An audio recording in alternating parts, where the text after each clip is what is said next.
Women's History Month, and I want to talk about the goodness, women empowerment. I'm excited because we got some women up in here. Let's give God some praise for the women. Amen. Esther. I always wanted to look at Esther and study Esther. And in fact, I'm thinking that we might do a study on Esther. Really. Like, I'm in love with, sweetheart, I love you. Know that. But I love Esther's story. I love it. And I'm going to tell you, and you're going to fall in love with her story as well. Esther chapter 4, verses 15 through 17. Esther chapter 4, verses 15 through 17. Her story is so powerful, and I'm gonna try to I try to condense it because you in order to get this message, you got to get her story. You got to get her story first. And so Esther chapter 4, verses 15 through 17. These are the only verses I want to lift up, but I encourage you to please study her story in your own leisure. And it says, "If you keep quiet at a time like this, deliverance and relief for the Jews will arise from some other place, but you and your relatives will die. Who knows if perhaps you were made queen for just a time as this?" Then Esther sent this reply to Mordecai: "Go and gather together all the Jews of Susa and fast for me. Do not eat or drink for 3 days, night or day. My maids and I will do the same. And then, though it is against the law, I will go in to see the king. If I must die, I must die." So Mordecai went away and did everything as Esther had ordered him. This is the word of God for the people of God. I'm excited about this word. If you knew how much I worked on this word, God was dealing with me with this word. But I'm excited about it, and I want to talk from the thought, unleash the power of courage. Unleash the power of courage. Throughout our history, right here in our own country, we have seen women stand up and fight, whether it be for civil rights, human rights, anything. We have seen women fight, put up a fight for the equal rights in our society. You know, I don't have to tell you the whole list of people, but throughout our history, we have seen women go through some challenging and difficult situations. But Lord knows they have released the power of courage to be able to stand up in times where they were told to sit down. You know, throughout our history, there have been some tough women that have had their backs against difficult situations, that had courage in challenging times. I look at the woman by the name and the mother of Amy Till Mosby, whose son died for unjust reasons. I look at Ruby Bridges. I look at former Supreme Court Justice RBG, Ruth Bader Ginsburg, Alice Walker, amongst so many others. But Queen Esther, she was one of these women.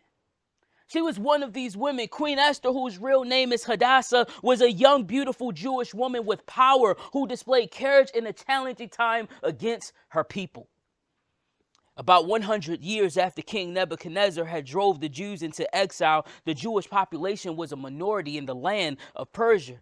And after they were deported from Judah, during this time, they were free, and most of them, after being granted their freedom, were allowed to run businesses and hold positions within the government. And Mordecai was Queen Esther's older cousin and guardian who took care of her after her parents had died. He was a Jewish man who inherited an official position in the king's court after the exile was over. And one day during a banquet, while King Ahasuerus, also known as Xerxes, was drunk, he called for his wife, Queen Vashti, to show off herself in front of the officials and other men, but she refused to obey his order, and it angered him.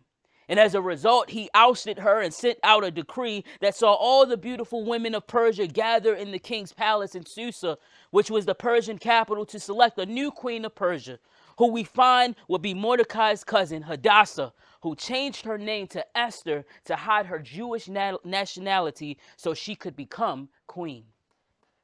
It was Queen Esther, and her beauty and her character is what won King Ahasuerus' heart. Haggai, who was one of the king's guards who served the woman's living area, oversaw the harem, which was the place reserved for wives and female servants of the palace. And he was very impressed with her. He was very impressed with Mordecai's cousin and treated her kindly and ordered a special menu for her, beauty treatments, and gave her several maids. And Mordecai, who worked for the palace as an official out of concern and care for his cousin, told her to not tell anyone in the palace about her nationality and her family background. This was the purpose of her name change to Esther, urging her to keep it secret out of fear for what any of the enemy of the Jews in the palace in the king's court would do to her and her people. And he was right by doing this, because there was a man named Haman who was promoted by the king as his most powerful official in the palace. And Haman ordered all the king's officials to bow down before him as the king had commanded. Now Haman was an enemy of the Jewish people, and he did not like them. He didn't want them to survive. And it was lust and power that drove him to hate Mordecai, and he refused to bow down or show respect to him. And when the palace officials at the gate asked Mordecai why he was disobeying the king's command, they spoke to Haman about it. They spoke to Haman about his disrespect toward him and told Haman that Mordecai was a Jew. They put him out there.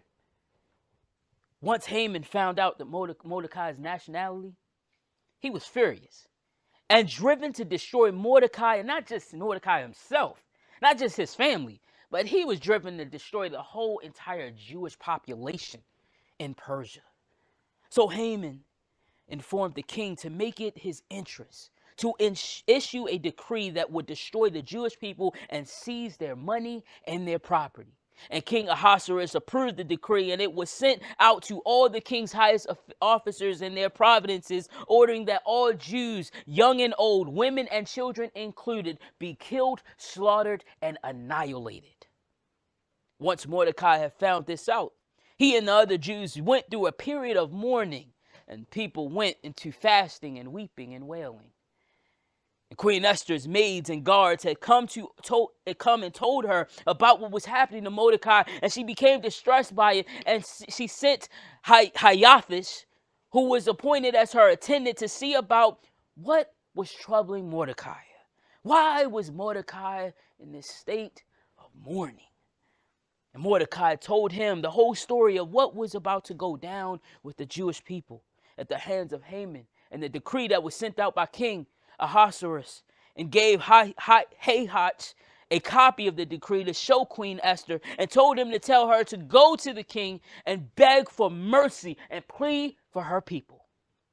And at the time, all the king's officials and people in the provinces were not invited to appear before the kings in the court unless he held out his gold scepter. And because the king had not called Esther for 30 days, she sent Hyathis back to Mordecai, telling him that she would face death if she went to relay his message to the king.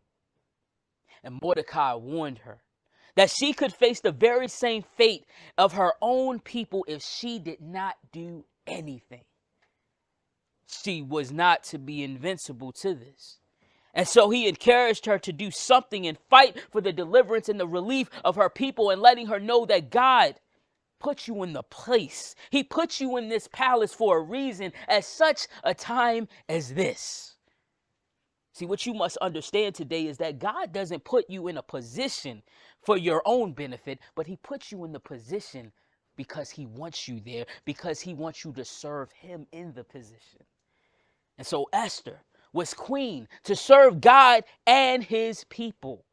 She replied to Mordecai's message, and in verse 16 told him to gather all the Jews of Susa, not just her family, but all the Jews of the land, telling them to fast for her, as she risked her own life in order to save her own people from facing death.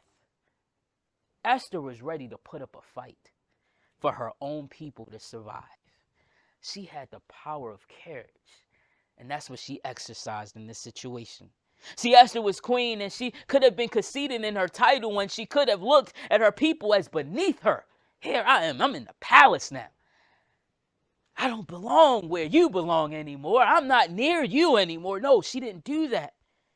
What we see what Queen Esther did is that she didn't put her trust or her security or her hope in her position or her beauty, but she put it in God.